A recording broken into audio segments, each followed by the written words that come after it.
Hi, I'm Kara, mom of 3, pediatric sleep expert, certified parenting coach, and founder of Well Rested Mama. Welcome to the Unswaddled podcast. Tune in every other week as we chat about baby and toddler sleep solutions, overcoming parenting challenges, and all things messy motherhood. Hello, and welcome to this episode of Well Rested Mama Unswaddled. Today, we are going to chat about dream feeds, okay? Who should do them, when to do them, how to do them, because dream feeds can really make a difference when it comes to getting that full night's sleep for you when your little one still needs one feed in the night. Dream feed is going to happen after your little one goes to bed, okay? So this is for a baby that still needs a feed in the night. So I would say anywhere between the 10 to 13 pound range usually. I don't love to do dream feeds for babies that weigh more than that unless they are under 4 months old, okay? So if your little one is 4 months old and over 12 pounds, we like to kind of stay away from the dream feed unless it is recommended by your pediatrician. If your little one is 4 months and under and they're weighing between that 10 to 13 pound range, I personally like to keep it because number one, it's not going to harm anything. It's before you go to bed, so you're still sleeping through the night. And it's just adding in those extra calories that's going to help that weight gain come a little bit faster, which will ultimately help you reach that goal of that 12-hour night's sleep without any feeds at all. This can also help too if your little one is waking up between 4 to 6 a.m. and taking that one feed. We essentially want to switch it, okay? So the dream feed is going to allow us to offer that feed, but we're going to shift that long stretch. So instead of that long stretch being from, let's say, 7 p.m. to 4 a.m., okay, we're going to flip-flop it, and we want that dream feed starting around 9 and your little one sleeping until 7, okay? So that stretch is still the same length of time.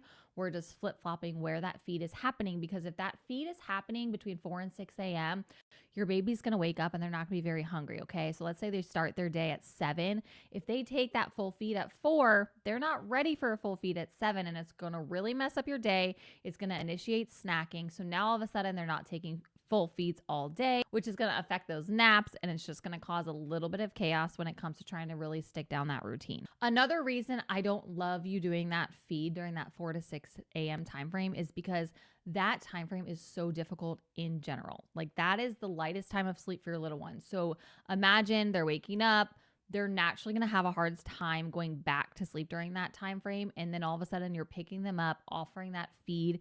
It's a little too much stimulation, and then it's going to be even harder for them to fall back asleep. So now all of a sudden they're starting their day before 6 a.m., which, to be honest, any waking before 6 a.m. is considered a middle of the night feed. So when you're feeding during that time frame, it's really going to mess you up when it comes to that daytime. So we really want to make that shift. That long stretch is happening so that that first feed of the day is a full feed, and it helps you get that full wake window before that first nap. And it kind of sets them up for that full feed rotation, which is going to be every, let's say, 3 to 4 hours during the day, as opposed to starting off snacking. Now all of a sudden they're hungry every 2 hours, and that's really going to make things a little bit wonky.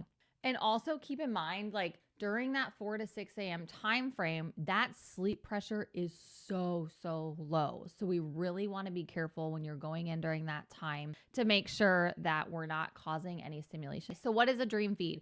A dream feed is a feed that happens in their dreams, right? They're sleeping. We don't want them to know they're taking that feed. So in a perfect scenario, your little one is put down awake. They're putting themselves to sleep independently without your assistance. You're going in about 2 hours later, okay? So if bedtime was at 7, you're going in for that dream feed at 9. You're picking them up. If they're swaddled, you're keeping them swaddled. You are doing everything in your power to keep them asleep while offering that full feed, okay? If you're a nursing mom, this can be hard. It can take a little bit of practice to get them to actually latch, but once they smell you, you can try to express a little milk on your own. Just do a couple little drops that would fall in their mouth, and then they would start that. If that's not working, honestly, Blakely was very difficult. I pumped before the dream feed, which, to be honest, helped with that long stretch in the night because I was producing all night long. And I used a bottle, okay? When I was using a bottle, sometimes that was hard too. So I had to do a little bit of like a circular motion in her mouth, squeeze out a couple drops. And once that starts happening, they do start sucking in their sleep, and that feed will happen. So don't give up. It might take a little bit of effort on your part for a couple minutes to get it going. But once they're going, you're offering that full feed, okay? Until they completely stop. They're going to be asleep after this feed. You're going to take them off or remove the bottle, and you're going to place them back down. When it comes to burping during this time, to be honest, most babies won't burp after the dream feed. You can try. If you're trying, it's more for peace of mind for you than it is for them, because they're so relaxed while they're eating. They're really not consuming a lot of air. They're not doing a lot of that like rush feeding that they do during the day. So we really haven't seen that it is an issue. If you do have a reflux baby and you do have to do that, no problem. Put them over your shoulder. You can burp them, hold them.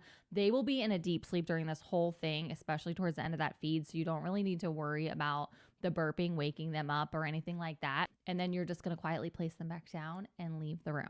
I also want to touch on something. A dream feed is not going to magically make your little one like sleep through the night, okay? So if that early morning waking time is happening and you're going to try a dream feed to fix it, it most likely is only going to be successful if your little one is an independent sleeper. If you're assisting them to sleep at the beginning of bedtime and they're making that long stretch, which is amazing, it does mean that they are putting themselves back to sleep at some point during that time frame. However, if that early morning time where they're used to your assistance is habitual, that dream feed is not going to fix that. Okay. So that's where sleep training is going to come into play, and you're going to want to tackle that in like a separate situation. But for our independent sleepers, that dream feed is really going to help a ton. You still might experience the wakings during that time because, like I said, 4 to 6 a.m. is the most awake time you're going to see during that nighttime stretch. They're moving around and they're in and out of sleep essentially that whole time. Those wakings are still going to happen. So when you do that dream feed for the first time and you do have that independent sleeper, you do want to go back to your sleep training technique during that 4 to 6 a.m. time frame to ensure that you are facilitating that independent sleep during that whole time. There might need to be a little bit of a learning curve because they are used to waking up at that time.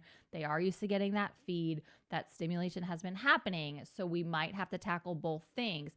But most of the time, it is a smooth transition and it's not that difficult to conquer. And just a reminder, the dream feed is really meant for the little guys, okay? We're talking 10 pounds to 13 pounds, 4 months or younger. If your little one is 5 months old, we don't recommend it. At this point, they can go through the night without any feeds.